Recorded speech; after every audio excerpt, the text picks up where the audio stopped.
Bonjour chers audacieux, bienvenue sur la communauté All 237. La communauté de ceux qui aiment le Cameroun, la communauté de ceux-là qui voudraient voir le Cameroun avancer, voudraient voir quelque chose de bon se passer au Cameroun en matière de développement économique, en matière de croissance des indices de valeur et autres. Alors, je suis Ayota Francis, directeur de publication de all237.com. Je vais d'abord vous surprendre en disant d'abord un mot sur ce que n'est pas le Made in Cameroun. Dans la rue, nous constatons que les gens prennent pour Made in Cameroun ce qui a été bricolé. Les gens prennent pour Made in Cameroun ce qui a été fait par un artisan. Les gens prennent pour Made in Cameroun uniquement ce qui est fait par des débrouillards. Non. C'est le Made in Cameroun, mais ce n'est pas seulement ça, le Made in Cameroun. Le Made in Cameroun est tout ce qui est totalement produit ou alors partiellement produit par une entreprise détenue par un Camerounais ou alors une entreprise détenue par un étranger, mais installée installée sur le sol camerounais. Cela signifie tout produit qui a été fabriqué, produit au Cameroun, est Made in Cameroun. Alors, le Made in Cameroun, c'est l'ensemble des produits faits au Cameroun par des entreprises ou alors des personnes camerounaises ou pas. La valeur du Made in Cameroun, c'est déjà qu'il nous aide à équilibrer la balance commerciale. Parce que lorsque vous achetez un produit fait en Suisse ou en Chine, vous êtes en train de nourrir les Chinois. Et vous êtes en train de mettre des millions de Camerounais, des milliers de Camerounais en chômage. Parce que là, vous faites sortir des devises, là, vous soutenez des entreprises étrangères.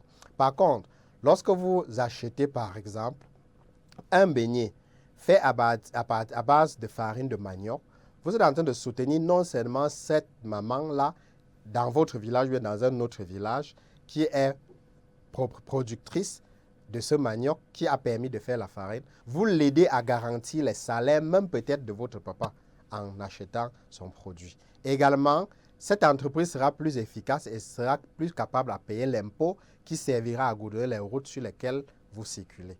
Voilà quelques exemples pratiques de l'importance de consommer Made in Cameroun. Également, en consommant Made in Cameroun, vous permettez à plusieurs entreprises camerounaises de décoller, de s'enrichir, de se fortifier. Les Camerounais pensent que quand tu es déjà industriel, quand une entreprise est déjà grande, on ne peut plus dire qu'elle est Made in Cameroun. Non. Au contraire, c'est même celles-là qui produisent beaucoup de Made in Cameroun au quotidien. Alors, plusieurs entreprises sont engagées aujourd'hui et même dans le passé, et même il y a de cela même plus de 50 années, dans la production locale. Alors, ces entreprises-là sont productrices de Made in Cameroun. Alors, je prends un qui fait l'actualité actuellement, qui fait maintenant l'actualité, Pafik. Pafik Sal est un Camerounais qui fait déjà plusieurs produits et qui actuellement s'est attaqué à un gros calibre, le marché des farines. Il est en train de relever le challenge de produire des farines faites à base de tubercules. La première tubercule sur laquelle il s'est lancé, c'est le manioc. En quelque sorte, il est en train de rendre le manioc cher, mais c'est un bon problème. Parce que non seulement lui et même d'autres personnes sont en train de faire la même chose, ça rendra le manioc plus cher sur le marché. Ça va valoriser l'activité des producteurs de manioc. En dehors de lui, il y a aussi des Camerounais qui ont l'audace. N'oubliez pas que nous sommes la communauté des audacieux. Il y a un Camerounais qui a eu l'audace depuis des années de se lancer dans le marché des senteurs corporelles, des parfums. Je vais nommer Paul Gabi. Et récemment même, nous avons découvert un autre Camerounais qui s'est également lancé dans le marché des pâtes dentifrice. Est-ce que vous pouvez croire qu'il y a actuellement un Camerounais qui produit des pâtes dentifrice ici même à Yaoundé? Donc, au Cameroun, nous avons beaucoup d'entreprises, beaucoup de grandes entreprises également. On peut citer Mayor, on peut citer, bref, la liste est longue des entreprises sérieuses, des grandes entreprises qui font des produits ici au Cameroun avec des intrants camerounais. J'ai envie de dire que le Made in Cameroun, ce n'est pas aujourd'hui que ça commence.